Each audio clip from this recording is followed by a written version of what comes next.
Thanks for checking us out. Make sure you hit the subscribe button before we get started here. What's happening, y'all? This is Andrew from Mirror Music.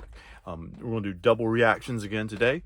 Today we're going to do Dave Matthews Band's new single, Madman's Eyes, which it is now March the 4th. I have been a bad Dave Matthews fan. I did not even know the song existed. It was apparently released around the end of January. So this is one of those problems with having small kids, I guess, that time just kind of disappears and you miss release dates. Anyway, we're going to listen to Madman's Eyes. We're going to listen to it twice. First time we're going to get a couple reflex reactions, and the second time I'll give it kind of an evaluation. Is this something I want to hear more of, like this vein that this band is going in, and maybe provide a little bit more analysis of it too. So this is, without further ado, Dave Matthews Band, Madman's Eyes.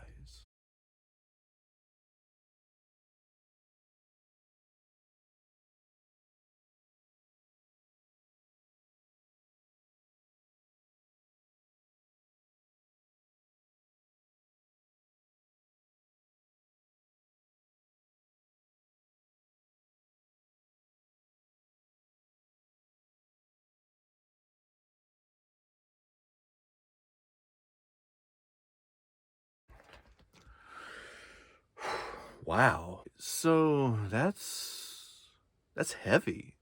That's in the style of like Seven or some of their other like heavier songs.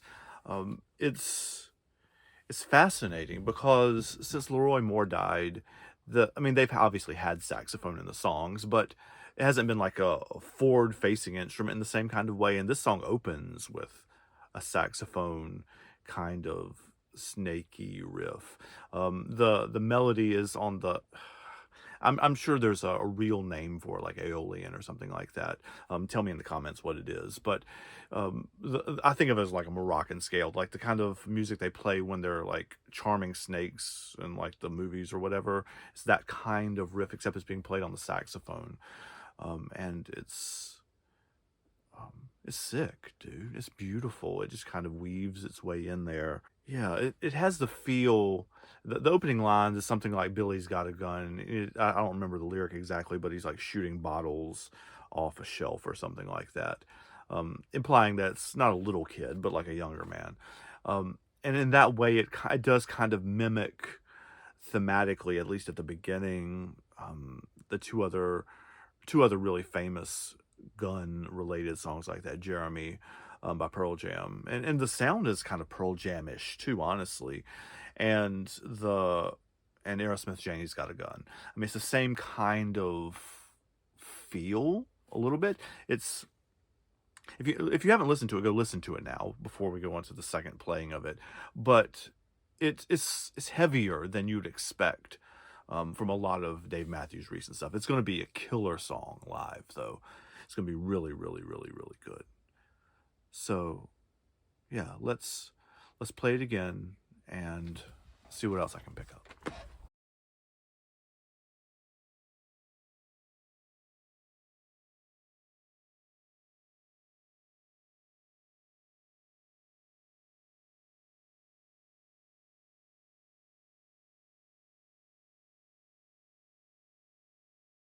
First thing I noticed, the first time I played like just the real song. The second one I played the one that's Madman's Eyes edit, which I guess is a single version of it, which lost a lot of that saxophone snaky riff at the beginning. I don't like that as much. I like the version with the kind of slow burn into it, and I assume live they'll play it with the slow burn intro, which comes off better.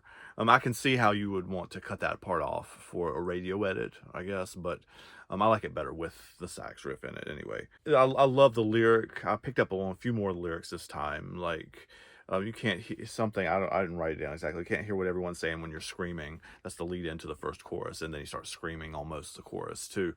We live as though our hands are tied, like we're helpless. I guess the song's implying that we have a lot more control over our future, our actions than maybe we pretend we do. As far as like things that it reminds me of, Dave Matthews fans are going to scream at me for this, but it really reminds me of Aerosmith songs. It really does. I mean, he sings, the chorus is screamed a little bit and is sung on octaves. So he's singing a note, like they've double tracked it with him singing like an octave up and somebody singing an octave below, and it's so, which is a very Aerosmith thing to do. It's a They have songs, Aerosmith does, with that have that kind of, not with saxophone, but with that kind of Moroccan feel to them, especially later in their career. It's almost like that with a funk drummer. Like if they hired Clyde Stubblefield to play, or no, Carl Beaufort to play on an Aerosmith album. It's that kind of vibe, man. Like, and I like it, but it's not super like a lot of things that I've heard from the Dave Matthews Band. This is the part where I have to like review, like, and say, do I want to hear more of this or not? Obviously, I'll listen to the whole album because it's Dave, but and because my wife is a huge Dave Matthews Band fan and has made me not as big a fan as she is, obviously, but a huge fan also. So definitely I'll listen to the record when it comes out, but it's an interesting, an unusual turn. But I've listened to enough recent Dave Matthews records, the last couple, Come Tomorrow, and what's the name of the one with Mercy on it? I've lost it now. Those two, like, the songs don't all sound the same. I'm not I like this song, but I'm also not expecting the album to sound like this necessarily either. So I do know the song is going to be a killer live song, though, because they could blow out the saxophone intro, they could blow out the outro. They have there are a couple places where he does like a drum, like that kind of thing going on. It's a really cool song.